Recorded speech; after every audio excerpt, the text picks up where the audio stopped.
আসলে বাংলাদেশি স্বীকার করতে বাধ্য করলেন বাঙালি যুবক। তুমুল হইচই। বর্তমান সময়ের দিন যত এগোচ্ছে ততই উন্নতি হচ্ছে প্রযুক্তি, পাশাপাশি যুগের সাথে তাল মিলিয়ে এইসব প্রযুক্তির সাথেই অভ্যস্ত হয়ে উঠছেন সকলে।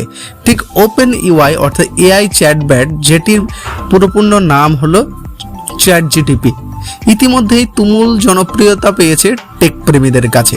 পাশাপাশি দৈনন্দিন জীবনে বিভিন্ন কাজের অন্তত সহজ করে দিয়েছে চ্যাটজিটিপি এবং সোশ্যাল মিডিয়ার তিনি এখন আলোচনার শীর্ষে রয়েছেন কিন্তু এই চ্যাটজিটিপি।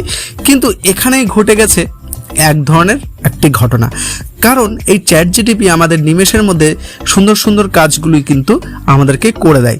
কিন্তু এখানে একটা সমস্যা হলো যে বাংলাদেশি একজন কৌশিক দত্ত বলে একজন বাংলাদেশি ছেলে, সে চ্যাটজিপিকে অর্থাৎ চ্যাটের মাধ্যমে প্রশ্ন করে যে আপনি কি বাংলাদেশি, অর্থাৎ চ্যাটজিটিপি তার উত্তর দেয় যে না, তিনি কোনো বাংলাদেশি নন, তিনি একটা কম্পিউটার প্রোগ্রামিং একটা ল্যাঙ্গুয়েজেস।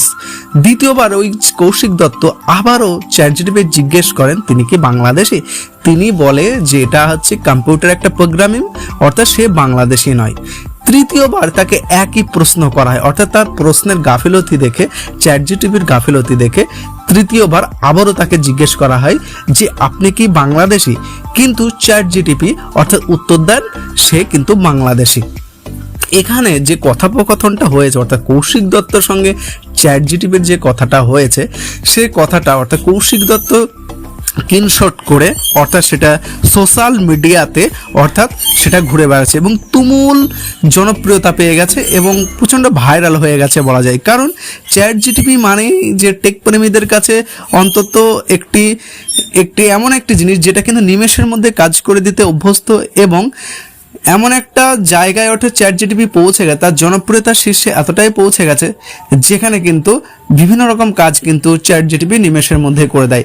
কিন্তু এটা কতটা সত্যটা সেটা কিন্তু যাচাই করা হয়নি, কিন্তু চ্যাটজিটিপি সে নিজেই স্বীকার করেছেন যে তিনি নাকি বাংলাদেশি একজন। কিন্তু এটা পুরোটাই আমরা জানি যে কম্পিউটার একটা ল্যাঙ্গুয়েজেস একটা প্রোগ্রামিং, অর্থাৎ এখানে কোডিং মতো বিভিন্ন কাজ কিন্তু এখান দিয়ে করা হয় এবং মানুষের এই চ্যাটজিটিপির মাধ্যমে অর্থাৎ অনেক কাজ করতে সফল হয়েছে এবং অনেক কাজ কিন্তু খুব সহজেই কিন্তু করা যায়। তো অবশেষে কি হলো, অবশেষে চ্যাটজিটিপি অর্থাৎ বাংলাদেশের যে নাগরিকত্ব অর্থাৎ সেটা কিন্তু চ্যাটজিটিপি স্বীকার করে নিয়েছে।